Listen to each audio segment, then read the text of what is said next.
Assalamualaikum warahmatullahi wabarakatuh. Salam sejahtera untuk kita semua. Kembali saya Catur Sasongko hadir untuk menyajikan kali ini adalah soal dan pembahasan perhitungan imbal hasil secara aritmetik, geometrik atau dollar weighted.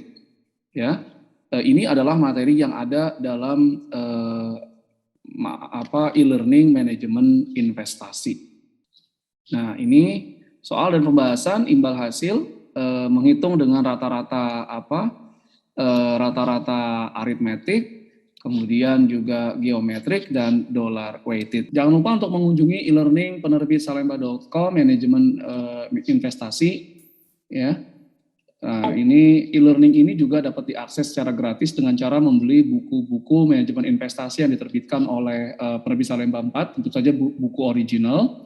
Apa saja yang ada di dalam e-learning ini? Yang ada pertama adalah video pembelajaran yang membahas materi-materi yang ada di buku.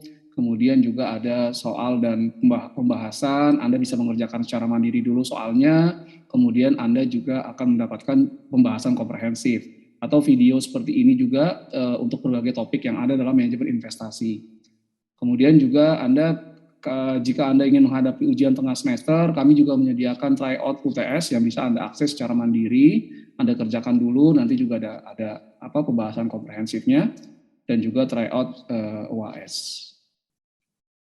Berikut ini adalah data tentang harga saham PT EKZ dan dividen selama 4 tahun terakhir. Nah, ada harga saham awal tahun dan dividen yang dibayarkan di akhir tahun. Tolong perhatikan ya, karena nanti akan menentukan nih, ada yang awal tahun, ada yang juga akhir tahun. Nah, di 2014 itu harga saham awalnya 1.500, kemudian dividen yang dibayarkan itu 100 per lembar saham. Di 2015 saham ini harganya naik menjadi 1.650 dan dividen yang dibayarkan adalah di akhir tahun 150. Di 2016 itu 1.400, kemudian dividen dibayarkan di akhir tahun itu 90.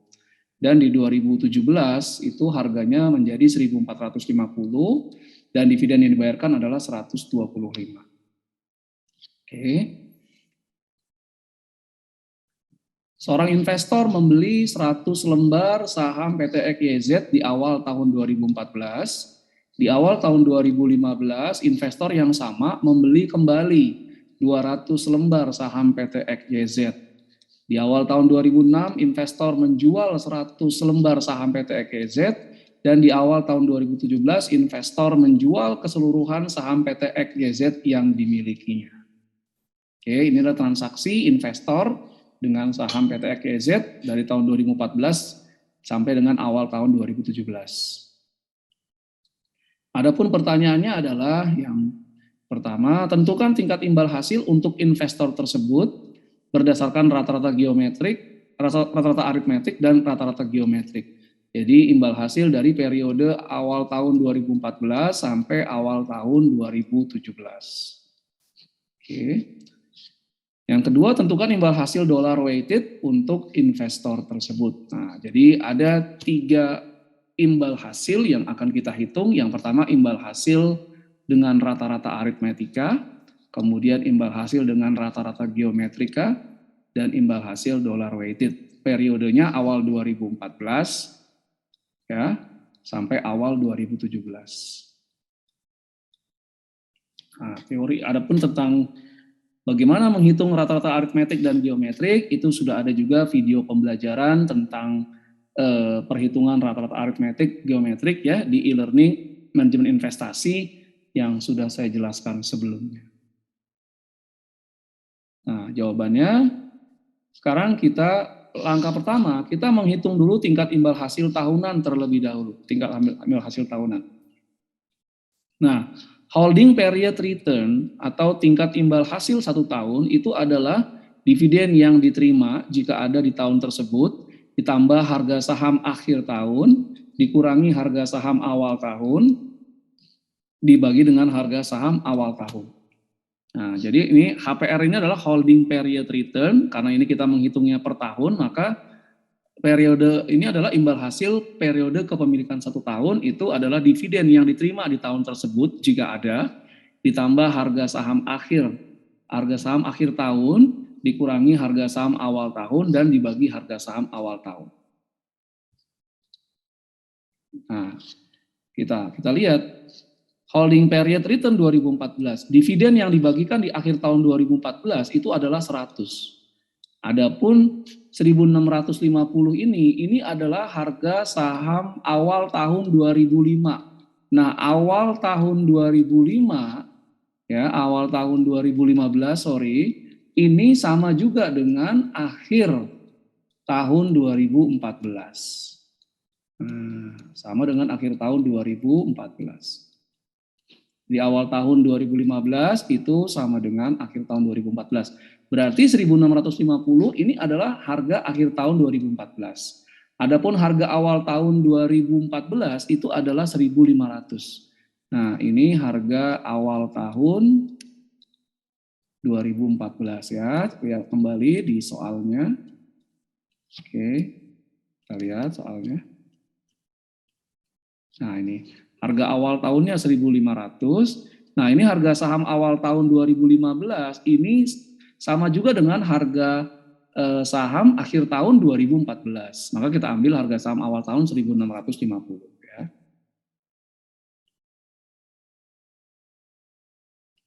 Kita dapatkan 16,67% ya. Ini positif karena harga saham akhir tahun ditambahkan dividennya lebih tinggi daripada harga saham awal tahun 2014. Cara yang sama kita lakukan untuk holding period return tahun 2015. 150 ini adalah dividen yang diterima di akhir tahun 2015.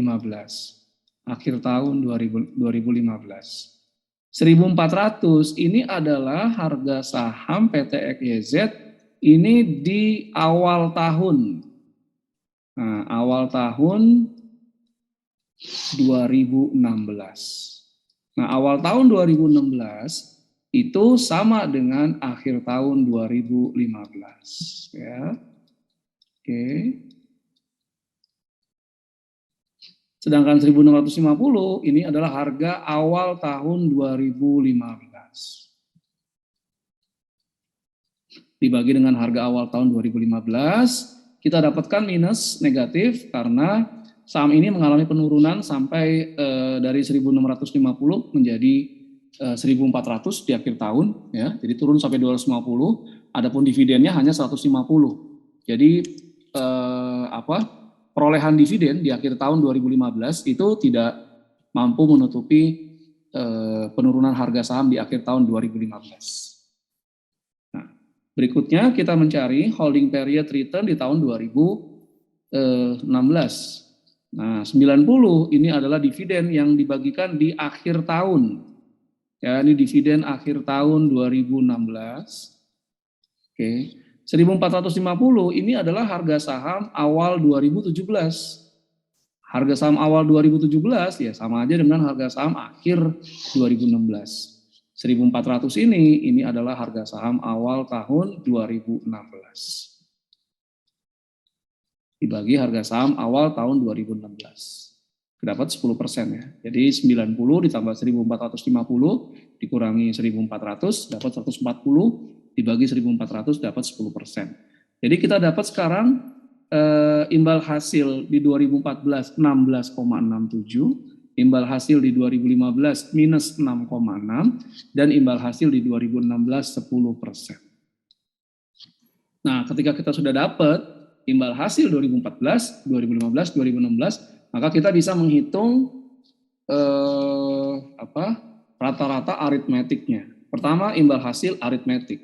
Nah, imbal hasil aritmetik ini itu adalah rata-rata dari imbal hasil yang ada. Jadi imbal hasil karena yang kita cari adalah imbal hasil selama periode 2014 sampai 2017 awal atau 2016, maka kita masukkan imbal hasil 2014 ditambah 2015 tambah 2016 dibagi 3 karena ada 3 tahun.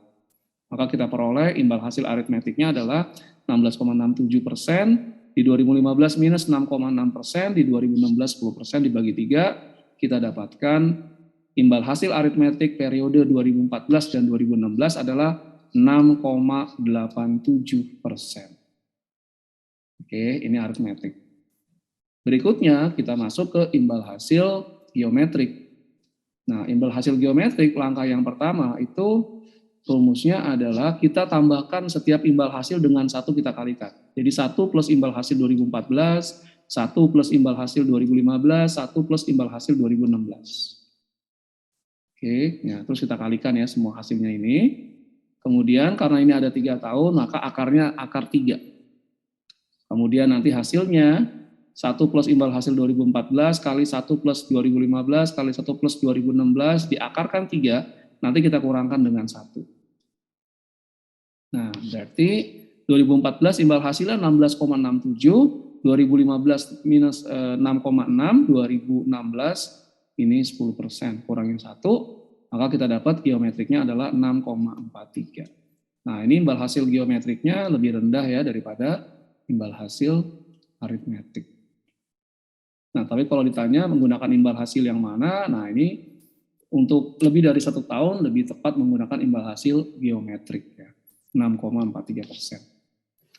Oke. Nah, berikutnya kita mencari dollar weighted nih, imbal hasil dollar weighted. Nah, ini agak lebih sulit daripada menghitung imbal hasil aritmetik dan menghitung imbal hasil geometrik. Kita harus bisa menghitung arus kas dari investasi di saham tersebut. Nah, tadi ada transaksinya ya, kalau mau dilihat ada transaksinya. Nah, keterangan transaksi ini penting karena ini mempengaruhi arus kas. Investor membeli 100 lembar saham PT EKZ di awal tahun 2014. Berarti di awal tahun 2014 investor ini ada pengeluaran kas sebanyak 100 lembar saham PT EKZ dikali harga saham PT EKZ di awal tahun 2014.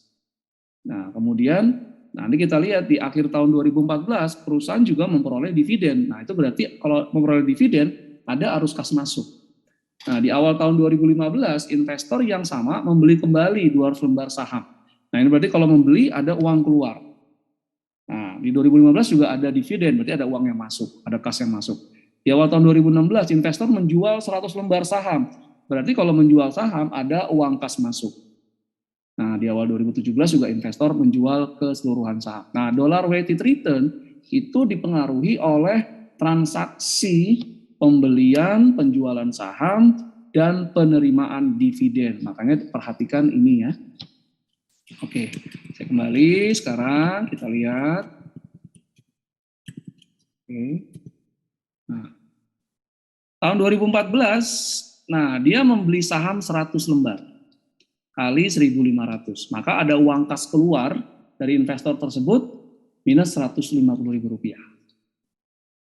Tahun 2015, dia membeli saham 200 lembar kali 1.650 harga awal tahun 2015 ya. Nah, ini awal tahun ya semuanya ini. Pembelian sahamnya dilakukan di awal tahun. Minus 330. Kemudian dia memperoleh dividen 100 lembar kali 110.000. Nah, dividen yang diterima di akhir tahun 2014 ini, jadi Anda lihat ya, di akhir tahun 2014, ya ini membeli saham awal tahun 2015. Nah, saya akan jelaskan dulu, mungkin Anda akan bingung nanti. Dividennya diterima di akhir tahun 2014. Nah, akhir tahun 2014 itu sama dengan awal tahun 2015, makanya kita masukkan ke awal tahun 2015. Kenapa seperti itu? Karena nanti kita akan lihat dari arus kasnya ya. Jadi diterima dulu seperti ini, terus saya akan jelaskan. Oke. Jadi netnya tahun 2015 itu uang kas yang keluar adalah kalau ini kita jumlahkan jadi minus 320.000. Oke. Di tahun 2016, nah dia menjual saham 100 awal tahun 2016 ya. Menjual 100 lembar, harganya awal tahun 2016 1.400. Maka ada aliran uang kas masuk ke investor 100 kali 1.400, 140.000. Kemudian memperoleh dividen. Nah, ini dividen yang diterima di akhir tahun 2015. Di akhir tahun 2015 ini sama aja dengan awal tahun 2016. Nah, makanya dia dimasukkan ke penerimaan arus kas di 2016. Ya. Nah, 300 lembar sekarang. Jadi awal tahun 2014 investor punya 100 lembar. Ya, nih 2014. Kemudian awal ditambah lagi awal 2015 itu 200 lembar. Ya. Jadi di 2006 di akhir 2015 ketika dibagikan dividen, investor ini punya 300 lembar. Makanya dia dapat 300 lembar kali dividen yang dibayarkan di 2016 Rp150. Di 2017 awal tahun dia menjual nih semuanya 200 lembar kali 1.450. Maka aliran kas masuknya 290.000. Nah, kemudian ada dividen dari 2026. Nah, dividen 2026 dia dapat Rp90 ya kali 200 lembar. Nah, dari kenapa 200 lembar? Dia memang punya 300 di akhir akhir tahun 2015, tapi kemudian dijual di awal tahun 2016 100, berarti tinggal 200. Nah, 200 ini yang dikali 90. Ya. Jadi mudahnya akhir tahun 2015 saham yang dimiliki 300, oke, kemudian dijual di awal tahun 2016 ini dijual saham sebanyak 100. Maka di akhir tahun 2016 saham yang ada itu hanya 200 lembar. Nah, ini sehingga dividennya atas 200 lembar. Oke. Nah, ini dibuat ya. 2014 arus kas neto minus 150.000, 2015 320.000, pembelian saham ditambah dividen akhir tahun 2014. 2016 ini penjualan saham 100 ditambah dividen yang diterima di akhir tahun 2015, dan 2017 ini adalah penjualan saham seluruh yang tersisa ditambah dividen di akhir tahun 2026. Nah, jadi dollar weighted return itu sebetulnya hampir sama dengan internal rate of return. Ini adalah IRR adalah discount rate yang membuat NPV sebuah project ya, project itu sama dengan 0. Nah, arus kas ini kenapa tadi dividen 2014 masuk ke 2015?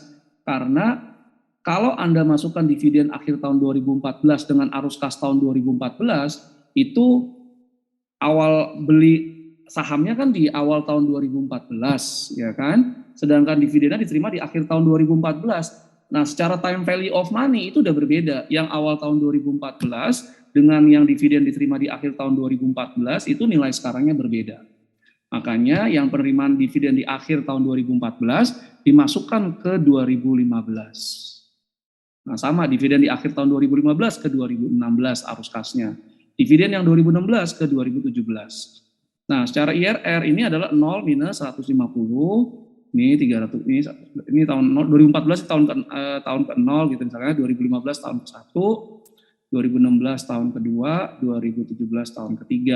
Makanya di sini dia tidak ditambahkan dengan tidak dibagi dengan 1 plus IRR, karena kalaupun Anda mau bagi dengan 1 plus IRR pangkat 0 kan juga 1. Nah, ini pangkat 1, pangkat 2, pangkat 3. Nah, yang dicari adalah IRR-nya. Ini kita bisa menggunakan trial and error, tapi itu sangat lama, interpolasi, atau menggunakan financial calculator. Nah, di sini saya akan menggunakan Microsoft Excel ya. Oke. Nah, ini kita lihat ada 2014, 2015, 2016, 2017. Oke.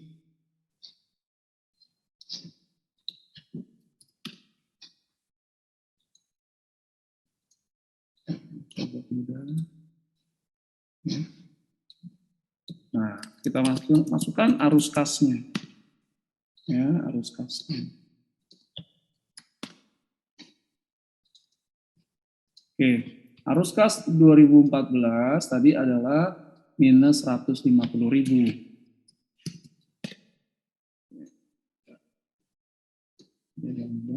Arus kas 2015 itu adalah minus 320.000 ya, awal tahun 2015 320.000. Arus kas 2016 itu adalah 185.000. Arus kas awal tahun 2017 itu adalah minus 308.000. Positif. Ya, positif. Nah, yang kita cari adalah IRR-nya.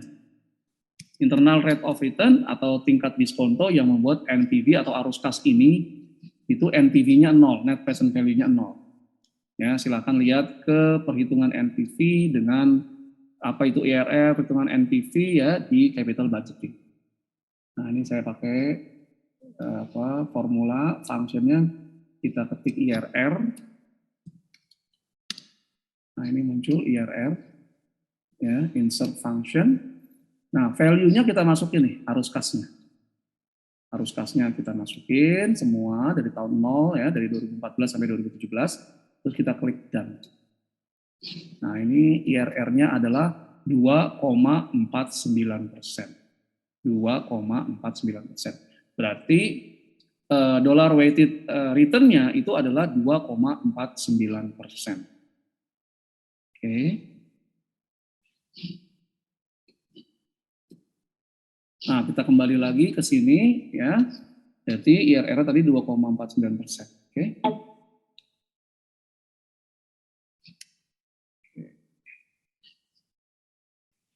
Oke, dengan demikian berakhir sudah presentasi saya terkait dengan soal dan pembahasan perhitungan imbal hasil secara aritmetik, geometrik, dan dollar weighted. Terima kasih atas perhatiannya. Mohon maaf atas segala kekurangannya. Assalamualaikum warahmatullahi wabarakatuh. Terima kasih.